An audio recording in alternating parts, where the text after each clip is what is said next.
goindiastocks.com के founder Rakesh Arora जुड़ गए हैं। Rakesh ji, good morning. सबसे पहले तो माफ़ी चाहूँगा, थोड़ा लेट आ रहा हूँ आपके पास, दो मैनेजमेंट जुड़ गई थी हमारे साथ।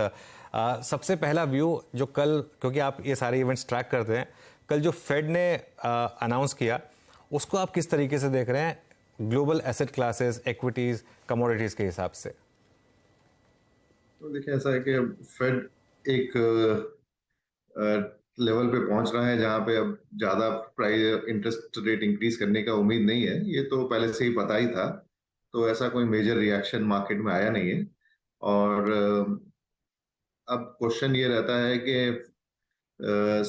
क्या फेड रेट कट 2023 में स्टार्ट कर देगा या 24 में स्टार्ट करेगा। और उसके लिए ये डिपेंडेंट रहेगा कि अभी फेड का एक्सपेक्टेशन है कि यूएस की इकोनॉमी जो है वो स्लो डाउन होगी, रिसेशन नहीं होगा। बल्कि लेकिन अगर अपन बॉन्ड यील्ड्स वगैरह देखें या क्रूड प्राइस देखें तो उससे लग रहा है कि मार्केट एक्सपेक्ट कर रहा है कि एक रिसेशन की तरफ इकोनॉमी जा रही है। तो उसके ऊपर ये डिपेंड करेगा कि फेड का जो साइकिल का रिवर्सल है वो कब होगा। इस उम्मीद के कारण इमर्जिंग मार्केट में इनफ्लो पहले से ही थोड़ा बढ़ चुका है और इंडिया में भी इनफ्लो आ ही रहा है। तो रिस्क ऑन ट्रेड स्टार्ट होता है जब भी साइकिल रिवर्स होती है। तो आई थिंक इमर्जिंग मार्केट्स और इंडिया के लिए वक्त ठीक आने वाला है। टाइमिंग थोड़ा ऊपर नीचे हो सकता है, बट आई थिंक डिमांड जो है इमर्जिंग मार्केट स्टॉक्स वगैरह के लिए बढ़ने वाली है। इमर्जिंग मार्केट्स की तरफ फ्लो बढ़ेगा, डिमांड बढ़ेगी।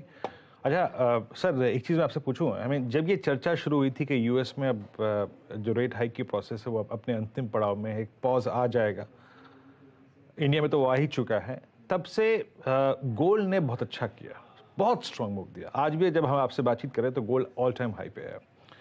और जिन लोगों ने एक मल्टी एसेट अप्रोच रखी, जो डेट में भी थे, जो कमोडिटीज़ में भी थे, प्रीशियस मेटल्स पे, जो इक्विटी में भी थे, उन्होंने अच्छा पैसा बनाया। But after getting a sense कि हाँ अब रेट हाइक की प्रोसेस एक पॉज देने वाली है, आपका गोल्ड पे आउटलुक क्या है, मेटल्स पे या प्रीशियस मेटल्स पे आउटलुक क्या है? वरिंदर जी, देखिए, ऐसे गोल्ड का जो इस बार जो फैक्टर्स ड्राइव कर रहे हैं वो काफी डिफरेंट है नॉर्मली जो हम देखते हैं। तो इस बार जो सेंट्रल बैंक्स ने परचेजिंग करी है उसकी वजह से गोल्ड डिमांड काफी बढ़ी है। और उसके पीछे काफी हाथ यूएस की पॉलिसीज का भी रहा है। आज ही मैं एक आर्टिकल पढ़ रहा था, बहुत ही जाने माने इन्वेस्टर हैं रुचेश शर्मा।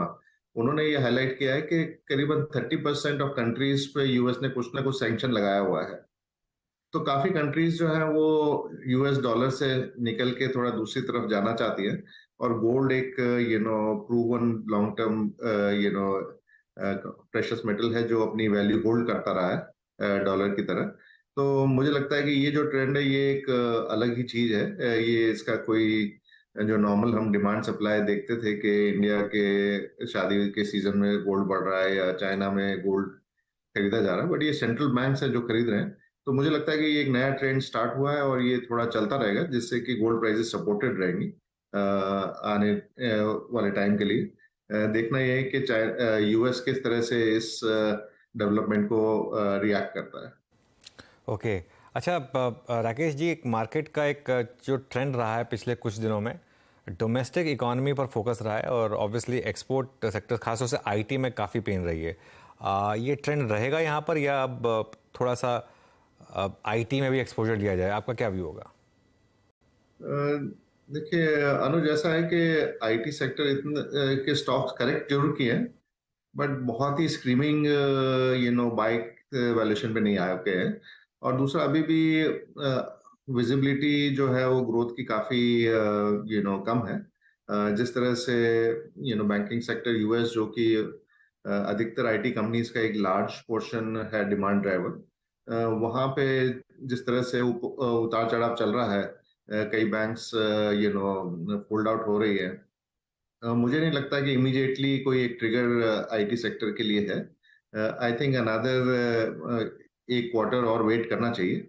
थोड़ा बहुत और करेक्शन अगर आ जाता है या टाइम करेक्शन हो जाता है, तो उसके बाद आई थिंक वैल्यूएशन भी अट्रैक्टिव लेवल पे आ जाएंगे।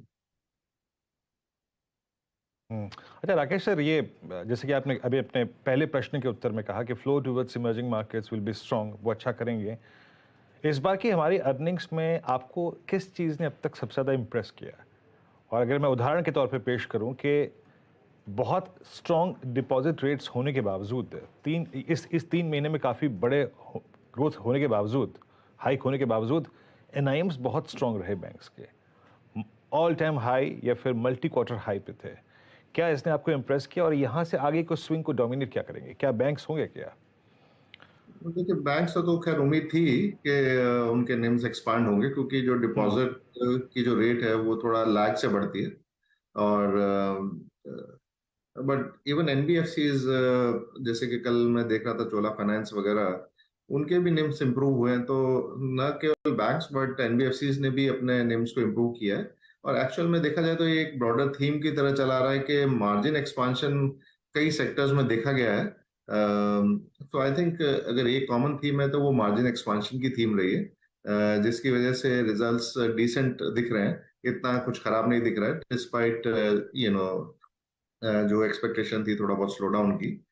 मुझे लग रहा है कि मार्जिन एक्सपांशन ही एक मेजर थीम है जो प्ले आउट कर रही है।